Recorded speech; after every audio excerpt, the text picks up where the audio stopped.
Picasso and modern art in general has a destabilizing effect on society. And I think they meant for it to be that. So in a way, maybe they did what they did was right. I think that most modern art and contemporary art, it believes in a revolutionary vision of reality.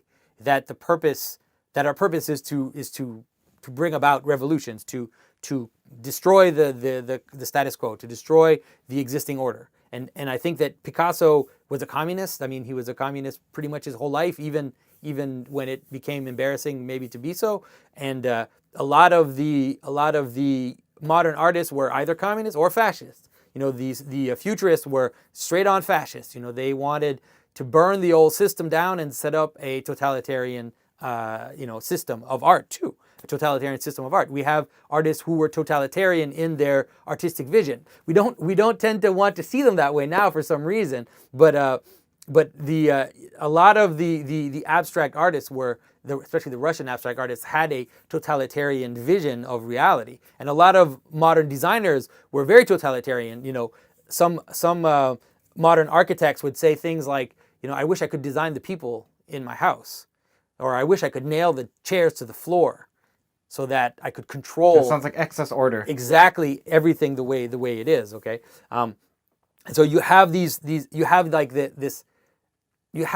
two tendencies. Let's say in modern art, you have both. You have a kind of destructive tendency and a totalitarian tendency, which is part of the modern world. So you see it as off balance because in the Petersonian point of view, which is also the Taoist point of view, there's order, chaos, and you see it as being on the extremes and that they're not mediating between the two properly. Yeah. No, I agree. I think the whole modern world, that's what it is. It's just a swing. It's just this pendulum swing between two excesses, and you can see it in modern art. You can see it as well, and they become confused and they kind of fight, and then they break each other apart. But it is a fascinating thing to see. Now we kind of just gloss over a lot of it, but if you look at the way, for example, that even post abstract expressionist art, let's say, manifested itself. It started with this freeing up, Jackson Pollock throwing paint on the ground and kind of this chaotic energy and everything. And then it ended with color field painting, where it was like just strips of one color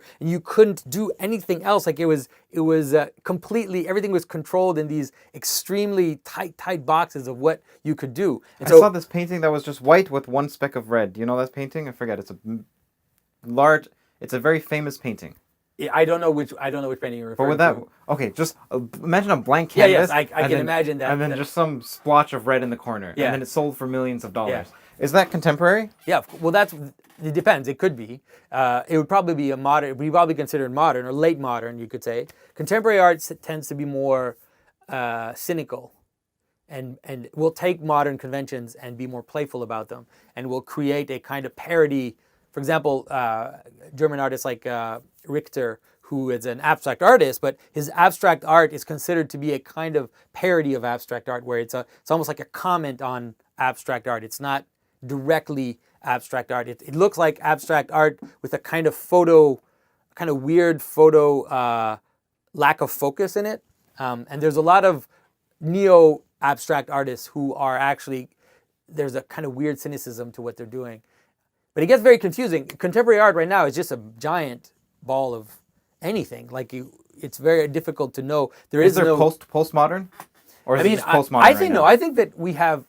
I think that what I'm doing could be considered postmodern, and I'm part of a group, let's say, of people who have grown up in contemporary art, who learned contemporary art. Several who had a promising contemporary art career ahead of them.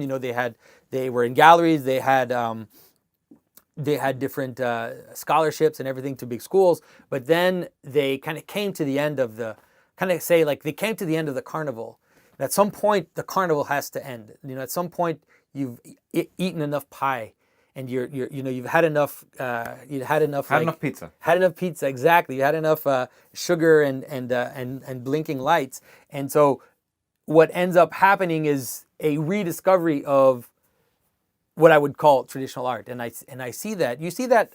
So I know several iconographers who make icons for churches who had that exact turn, where they came to the end of contemporary art and they realized this is this is just nihilism. It's just nihilism on steroids.